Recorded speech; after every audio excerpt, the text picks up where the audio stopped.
During my radio interview a few weeks ago with Kim Hill, Kim asked me, in your idea of paradise, would there be one big church accommodating everybody?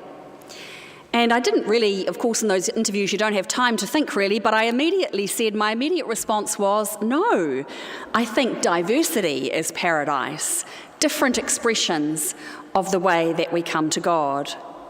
And that word diversity is kind of getting very overused these days, but that's what I said. Diversity is paradise, different expressions of the ways we come to God.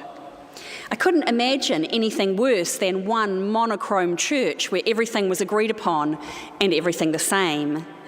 And just imagine the impossible process to get us there anyway. But you might be thinking and remembering from our readings from the Gospel of John over the last few weeks that Jesus prayed that we might all be one. Aren't we supposed to be one? Well, what do we mean by being one? Kate said in her sermon last week, when we speak of oneness, do we imagine oneness as something unifying, drawn together, retracting into a tight ball, held together by some centralizing power? Or do we imagine oneness as an ever-expanding energy, a network with power held in relational connectivity? Doesn't Kate write brilliant sentences? Isn't that great? Do we speak of oneness coming together, retracting into a tight ball, or do we imagine oneness as an ever-expanding energy? Well, the Feast of Pentecost shows us that the second version is the one that is true, an ever-expanding energy, retaining connection to the source. Pentecost was simply the Greek name for the Jewish festival that fell 50 days after Passover. It was a kind of harvest festival. Pilgrims gathered in Jerusalem for it from all over. And the followers of Jesus, we are told, were all together in one place. Earlier on in this account, Luke writes that the believers numbered about 120, so a few more than are here this morning, but not many, a group about this size, all gathered in one place. They were probably feeling pretty one, feeling unified by their grief that Jesus had died, feeling puzzled by the stories that Jesus had been seen and then not seen and then seen again and then disappeared from their sight. But they were together, they were in one place, they felt as one. And then some pretty strange things happen. Now, don't get bogged down in wondering what actually happened. Was there an actual wind? Was there actual fire? The important thing is to ask, what are we being told in this story? This event is often named the beginning of the church or the birthday of the church, the moment when the followers of Jesus get their mission and their identity. So, what are the components of this identity that they receive? Well, first there is noise like a violent wind. It's not gentle, it's loud, it's intrusive. Wake up, it seems to say. And then tongues of fire come, again not gentle but bright and urgent. And each person is touched, everyone is marked or chosen by the fire. No one gets to sit in the back row and hope they won't be noticed. The followers of Jesus are on fire for their faith. I've noticed today that our pew movers have moved the pews quite a long way back. Maybe they knew it was Pentecost and you'd all be afraid of the fire. So each follower is touched, and then they speak. And they do not speak the same language, and they are not all on the same page. They are not at all confined by any doctrine or creed. They speak to those around them, and they are understood. We don't know what they say, but they are understood by that long list of cultures and peoples: Parthians, Medes, Elamites, people from Mesopotamia, Judea, Cappadocia, Pontus and Asia, Phrygia, Pamphylia, Egypt, Libya and Cyrene, even Romans, Cretans and Arabs, we are told. Being multicultural is nothing new. Jerusalem was an amazing city of many cultures 2,000 years ago. And this amazing mix of people and cultures, this diversity was at the heart of the beginning of our church, and the Holy Spirit made it so. Peter tries to make sense of what is happening for people. He tries to kind of interpret it for them.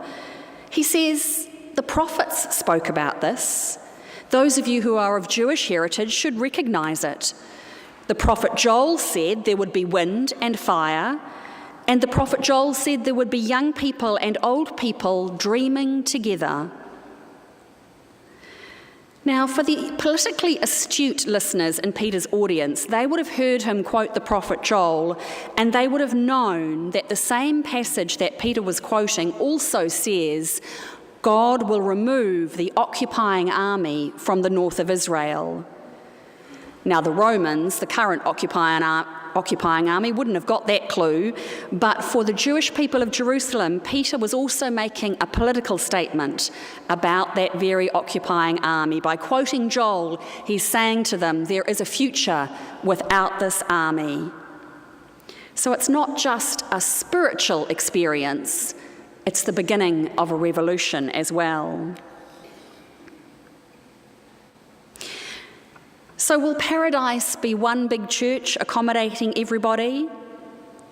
Only if it's like the church on the day of Pentecost, one source of ever-expanding energy and a crazy diversity of languages and cultures and peoples and genders and orientations, and people who have their eye on the politics as well. A couple of weeks ago, our guest preacher from Edinburgh, Marcus, asked in his sermon, who trusts dreams anyhow these days? Who trusts dreams, he said. Well, we do, because the Spirit came and threw open the doors and hearts and minds of our ancestors and said, dream big, go wide, speak the truth to anyone, everywhere. Now, there are plenty of people within our wider church who do not want to dream big and go wide. Sadly, instead, they see themselves as the place where the oneness and the truth is, and they want to invite outsiders in only if they sign up to strict creeds and exclusive practices. And for too long, we have let them hold our church to ransom. In recent weeks, in our Anglican church in New Zealand, some clergy and lay people have left the church to set up a new church, which they also are trying to label Anglican, affiliated with a worldwide movement called GAFCON, which is funded from the very reactionary Diocese of Sydney. These no longer Anglicans have elected someone they say will be a bishop to lead them. They've not said much about who is actually part of this new church, nor have they declared who participated in the election of this new so-called bishop. Already our Maori colleagues have called them out over having no treaty statement in their founding principles. And neither have they said publicly what their position on women's leadership is. They've said on one of the comments on their website, they're working on it. Their funder, the Diocese of Sydney, will be pressuring them not to have women priests for sure, despite there being a couple of women on their founding board. The organisation is called the Federation of Confessing Anglicans, and if you Google FCANZ, the first hit that comes up is actually the Federation of the Fencing Contractors of Aotearoa, New Zealand, which is kind of, interesting.